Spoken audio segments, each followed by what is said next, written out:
இந்த குழந்தை ஏன் இவ்வளவு அழகா வளர்ந்துருக்கான்னு தெரியல எனக்கு. ஆக்சுவலா இவனை ஷூட் பண்றதுக்கு ஒரு ஸ்பெஷல் ஜிம்மி தேவை போல இருக்கு. மாஸ்டர் இன்னும் ஆரம்பிக்கவே இல்லை அதுக்குள்ளயா? இல்ல சொல்ல நான் ஆரம்பிச்சிடணும்ல. இது வரைக்கும் யாரும் என்கிட்ட இப்படி பேசுறது கிடையாது. எதுக்குமே ஒரு ஆரம்பம் வேணும் மாமா. இவ்வளவு நேரம் நான் சில பேரை செஞ்சுட்டு இருந்தேன். இப்ப நீங்க என்ன செய்வீங்க? நன்றி, தேங்க்யூ. போதன்றியா வக்கல? ஐயோ அவ்வளவு அப்பெல்லாம் சொல்ல மாட்டேன். நீ அழகால இல்ல ஹைட்டால இல்ல மாத்திக்கிறேன் எல்லாம் தெரியாம சொல்றீங்களா? நீ உட்காருங்க மாஸ்டர், அடுத்து பேச போறோம். ஓகேப்பா. Thank you so much master. சில ஆள் வாங்கினா சந்தோஷமா இருக்கும், சில ஆள் விட்டுட்டு போனாவே சந்தோஷமா இருக்கு. அச்சை அக்கா, இது வரைக்கும் நீ நிறைய சமைச்சிருப்பீங்க. சமைச்சு இத பாரு, இதெல்லாம் நான் ஒத்துக்க மாட்டேன். நீ எப்போ சமைச்ச?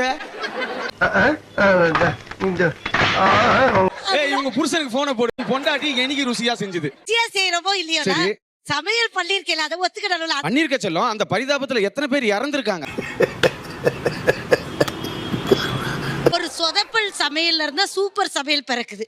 ஆஹா, அத ஒரு நாள் எல்லாரும் பிரியாணி செய்யறாங்களே, நானும் செஞ்சேன். செய்யும் போது தண்ணி எவ்வளவு ஊத்தணும் தெரியாது, கொஞ்சம் கூட கொஞ்சம் ஊத்திட்டேன். எவ்வளவு ஊத்துறீங்க? அது வந்து இதுல வந்து ஒரு கிளாஸுக்கு 1.25 தண்ணி தான் ஊத்தணுமா? நான் என்ன ஒரு 2 தண்ணி, ஒரு கிளாஸுக்கு 2 கிளாஸ் தண்ணி. 2 கிளாஸ். அதுவே உனக்கு தெரியாம இருக்கு. நீ சமையல பத்தி சாமி உங்ககிட்ட பேசுறது ஒண்ணுதான், மலையக்கரை பேச்சாளி கிட்ட பேசுறது ஒண்ணுதான். என்ன ஆள விடுறாங்க அப்பா. பிரியாணி சூப் மாதிரி வந்துட்டு நான் சூப்பரா. அதாவது ஒரு குழந்தைங்க எல்லாரும் பலவிதமான உணவுகளை பார்த்திருப்பீங்க. பிரியாணி சூப்னு ஒரு புது வெரைட்டியை வந்து கண்டுபிடித்தது இந்த உலகத்திலே முதன்முறையாக தீபா மட்டுமே. வேற லெவலுங்க, நீங்க வேற லெவல். இனிமே எல்லாரும் செஞ்சு பாருங்க. நாங்க டம்ளரா ஊத்தி குடிச்சோம். சூப்பரா.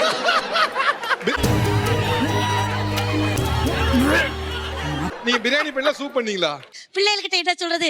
அம்மா பிரியாணி செய்யணும் செஞ்சேன், அதுக்கப்புறம் அதை விட சூப்பு நல்லா இருக்கும். நான் பிரியாணி சூப்பு செஞ்சு கொடுத்துட்டேன்னு ஊத்தி கொடுத்தேன். ஏமாத்துனீங்களா? டேய் கிளி, அவனோட பாவம் எம்மா சூப்பு நல்லா இருக்கு நல்லா ஆனா ஒண்ணுக்கா, இருக்கு. அந்த பச்சை முகத்தை பார்த்து உனக்கு இறக்கம் வரல? சின்ன சேனல் எதா இருந்தாலும் அது கொஞ்சம் ஆதரவு கொடுங்க. உங்க பொண்ணான கையை கொண்டு அந்த பெல்ல தட்டிடுங்க.